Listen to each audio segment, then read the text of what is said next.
Assalamualaikum warahmatullahi wabarakatuh, saudaraku. Pagi yang berbahagia ini tentu kita berdoa kepada Allah, mudah-mudahan kita tetap sehat lahir dan batin. Saudaraku, perbuatan yang baik, bahasa yang indah adalah ciri-ciri orang beriman. Rasulullah katakan, "Man kana yu'minu billahi wal yaumil akhir falyakul khairan aw liyasmut." Siapa yang beriman kepada Allah dan hari akhir, maka hendaklah dia berkata baik, atau dia diam saja, enggak usah ngomong. Tetapi bagaimanapun di dalam ayat dikatakan qaulum ma'rufan, perkataan-perkataan yang baik. Malah dibandingkan dengan amal sedekah, ya, di mana orang itu bersedekah, tapi sedekahnya itu diiringi dengan perkataan-perkataan yang tidak baik, bisa hinaan, bisa imarahan, kejengkelan. Maka hal seperti itu tentu tidak bagus. Malah wala tubtilu sodakotum bil manni wal aza. Jangan engkau habiskan pahala sedekahmu itu dengan perkataan-perkataan yang tidak baik, termasuk ria, saudaraku. Maka pada pagi yang berbahagia ini saya teringat ini dengan perkataan yang pernah diucapkan oleh beberapa orang-orang tua kita dalam banyak pertemuan, bahwa soal bahasa kita nampaknya sebagai orang Minang itu sudah mulai luntur. Bahasa-bahasa yang bagus itu dan baik itu banyak yang sudah hilang, kemudian diganti dengan bahasa-bahasa yang kasar. Nah, kaum muslimin sudah diakui oleh seluruh dunia bahwa yang namanya sastra Indonesia dibangun dengan bahasa atau sastra Melayu, di mana bahasa Minang itu bagian dari bahasa Melayu. Nah, bahasa Melayu itu ada dua pemahaman bagi masyarakat pada masa dulu, bahasa Melayu tinggi dan bahasa Melayu rendah. Nah, bahasa Melayu tinggi itu bahasa yang dipergunakan untuk komunikasi secara luas dari Sumatera ujung barat sampai ke Sumatera ujung timur, sampai ke Melaka, sampai ke Filipina atau apa. Nah, itu namanya bahasa Melayu tinggi, lingua franca orang menyebutnya. Kemudian bahasa Melayu rendah. Inilah bahasa lokal. Bahasa lokal agak halus sedikit atau gimana lah, tapi yang jelas kadang-kadang kasar juga bahasa lokal itu kan. Nah, maka di dalam kesempatan ini kita akan membahas hal itu. Nah, salah satu di antaranya mengenai kata pepatah atau peribahasa. Kita melihat bahwa ciri-ciri bahasa Melayu atau sekarang menjadi bahasa Indonesia yang memang dekat dengan bahasa Melayu Minangkabau.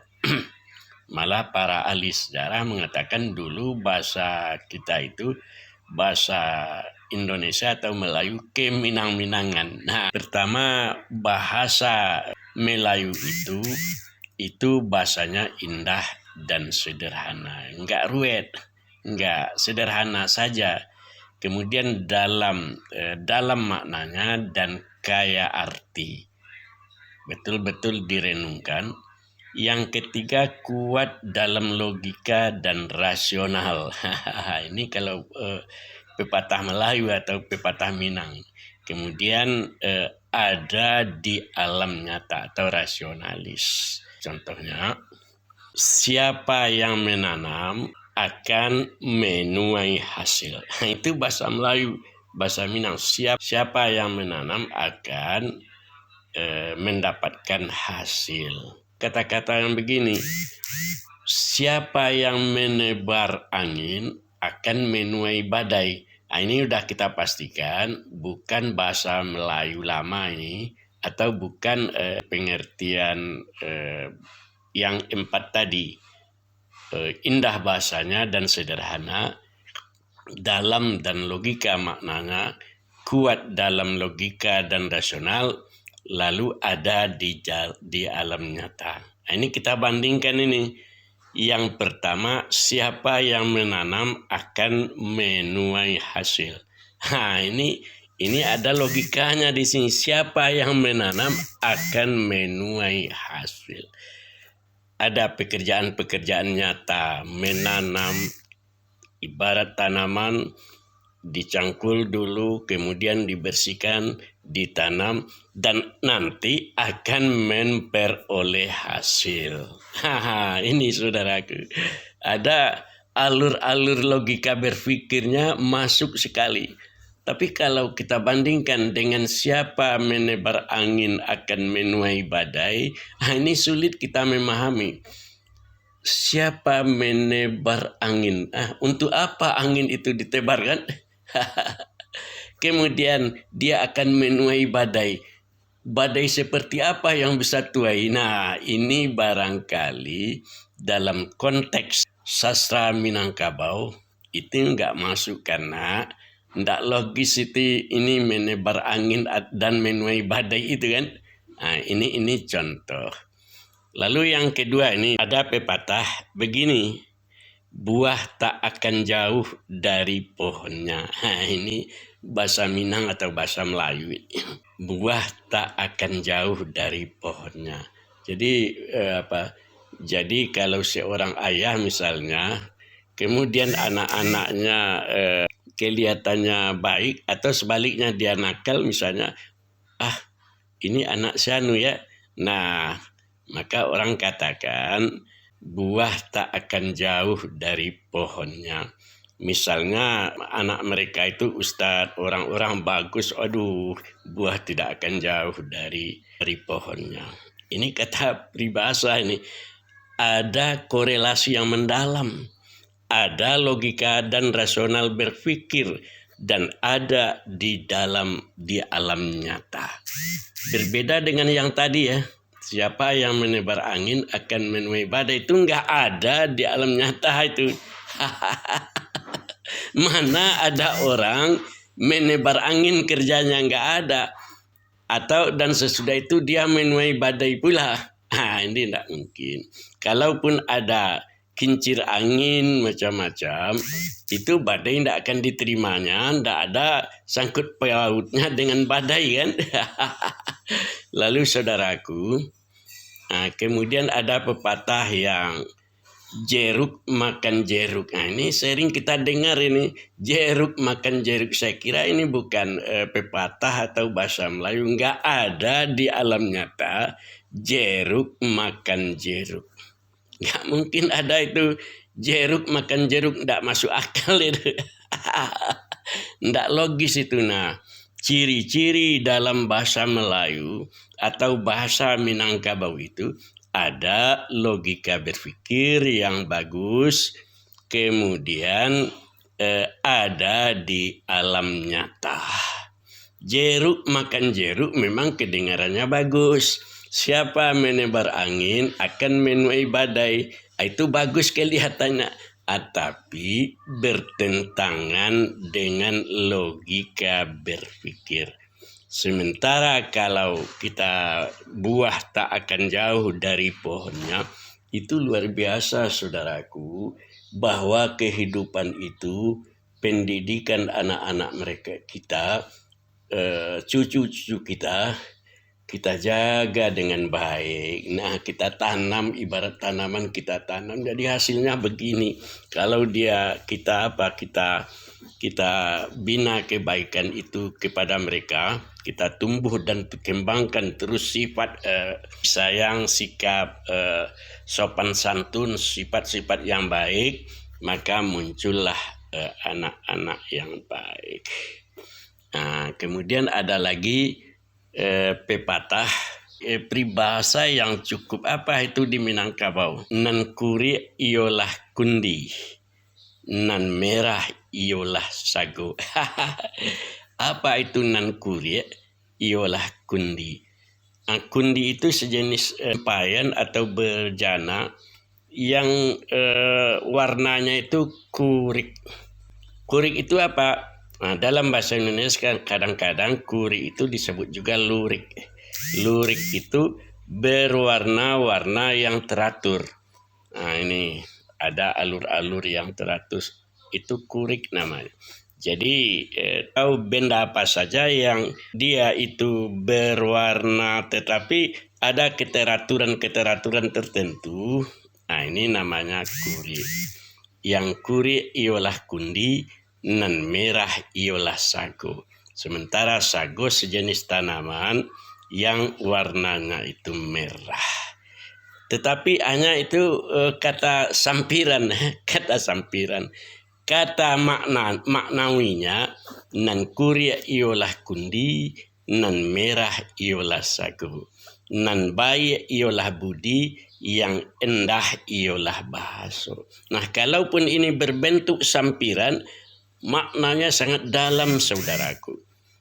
Nan kuria ialah kundi, nan merah ialah sago.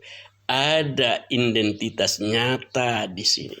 Wah, yang kuri ialah kundi. Ini ada pembeda ini antara yang hak dengan yang batil. Yang merah ialah sago. Nah, ini orang merah ini tandanya ini ditanda ini betul merah hatimu, sirah hatimu, merah dadamu, merah darahmu. Jadi ini menunjukkan identitas yang jelas sehingga jauh dari kemunafikan. Nan kuri ialah kundi, nan merah ialah sago. Jadi jelas, nyata, real, tidak bisa ditawar-tawar. Nan baik ialah budi, nan indah ialah bahasa. Inilah masalah akhlak, saudaraku. Sampiran atau inti dari apa? Dari sampiran ini luar biasa. Nan baik ialah budi, nan indah ialah bahasa. Kalau seandainya kita ingin dibaikkan, ingin dimuliakan, ingin dipuji dalam arti yang positif, maka nan baik ialah budi, nan indah ialah bahasa. Budi kamu ditingkatkan, ditinggikan, diperhalus, dan bahasa-bahasa kamu dilembutkan. Man kana yu'minuna billah wal yaumil akhir falyakul khairan aw liyasmut. Siapa yang beriman kepada Allah, beriman kepada hari kiamat, hari akhir, maka hendaklah dia berkata baik atau dia diam saja. Kata atau bahasa menunjukkan jati diri. Karena itu ketika kita ingin hidup di tengah masyarakat dengan baik, sayangi dan disenangi, maka pilihan kata amat menentukan. Sekarang ada keluhan dari banyak orang, gimana Ustadz Akil, ini banyak yang kata-katanya keras dan kasar atau bagaimana. Nah, dalam kehidupan sehari-hari kelihatannya memang seperti itu. Ada yang kasar dan ada yang lemah lembut. Tetapi kadang-kadang ada di sana hikmahnya. Anak-anak muda, nah ini kau macam-macam kan. Waang, kata waang atau kau atau ang. Kalau kata ang itu bisa jadi dari bahasa Arab itu anta, ant. Tapi agak tidak terdengar ke hidung perkataannya itu. disingaukan sedikit. Ini dalam kajian tajwid ini, ant. Jadi anta, ang. Itu sebetulnya anta itu halus juga, karena memang itu bahasa yang ada di dalam Al-Quran. Anta samsun, anta badrun, anta nurun fauqa nuri. Kan ada itu syair. Anta samsun, anta badrun. Jadi ada kata-kata anta di sana. Cuma ketika kata anta itu atau ang itu dengan wajah merah, mata membelalak, suaranya keras, maka ini dibilang kasar.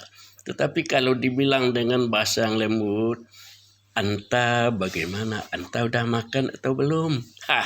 Anti udah makan atau belum? Nah, memang ang itu rasa keras, maka dibunyikan jangan ang aja, anta udah makan.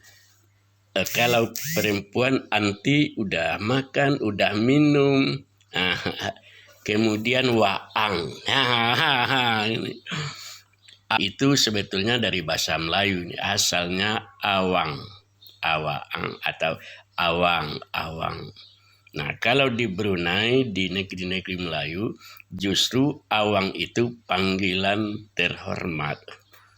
Malah dulu ketika salah seorang pembesar Minangkabau datang ke Brunei, orang katakan bahwa awang itu adalah Mbatatar, kan? Nama pendiri kerajaan Brunei Darussalam. Jadi kata awang itu sebetulnya juga bagus, cuma kalau diucapkan dengan keras, dengan kata-kata marah, dan akibatnya salah paham. Jadi awang pun tidak apa, awang udah makan nak. Tapi kalau dikata, hei awang lah makan, ang lah makan, nah keras jadinya. Jadi berkatalah dengan ma'ruf, lembah lembut saudaraku. Kemudian kau, Hamka kalau panggil angkau, bukan engkau kan, angkau itu kalau kita dari kaset-kaset Buya Hamka, angkau. Ya, angkau atau engkau itu sendiri bukan kata yang kasar itu. Kepada Allah pun, engkau ya Allah, engkau adalah Tuhan kami ya Allah. Nah, oleh orang Minang sekarang ini, engkau ini khusus untuk perempuan kan. Sebetulnya untuk laki-laki juga. Engkau bagi laki-laki atau perempuan tentu sesuai dengan kondisinya. Kalau kita sudah sepakat bahwa engkau itu untuk perempuan, nggak apa-apa. Tetapi jangan dengan perkataan yang keras, dengan nada marah. Engkau wahai Adinda. kan menarik itu. Bertambah sayang dia itu kalau dipanggil engkau wahai Adinda. Tapi kalau bilang kau, di Medan nggak apa-apa panggil kau. Tapi kalau seandainya di Padang dipanggil kau kepada istri, marah istri. Sehingga marah. Pada suatu kali ada kejadian ini, seorang laki-laki panggil kau kepada istrinya, ujung-ujungnya istrinya minta cerai. Minta cerai, dia marah, dia bukan main. Saya mau cerai lagi. Kenapa? Karena dia panggil aku aja berkau-kau kepada saya. Sebetulnya kau itu perkataan yang sederhana, itu yang baik. Cuma harus dipahami bahwa kau itu kata yang lembut sebetulnya. Nah, kalau dia merasa memanggil kau itu dengan perkataan yang keras, kau dengarlah aku sayang. Enggak apa-apa kan. Nah, oleh karena itu saudaraku, itu tergantung konteksnya. Berbicara dengan bahasa itu bukan hanya bahasa bahasa zahir, tapi juga bahasa batin. Melihat aja, nah ini kita lihat ini seseorang tuh bisa jadi orang itu marah karena melihat kita dilihat ya. Apa pula yang kau lihat ini? Jadi sebetulnya sesama muslim itu kita bersaudara dan mengucapkan perkataan-perkataan yang lembut dan perbuatan-perbuatan yang terpuji. Wassalamualaikum warahmatullahi wabarakatuh.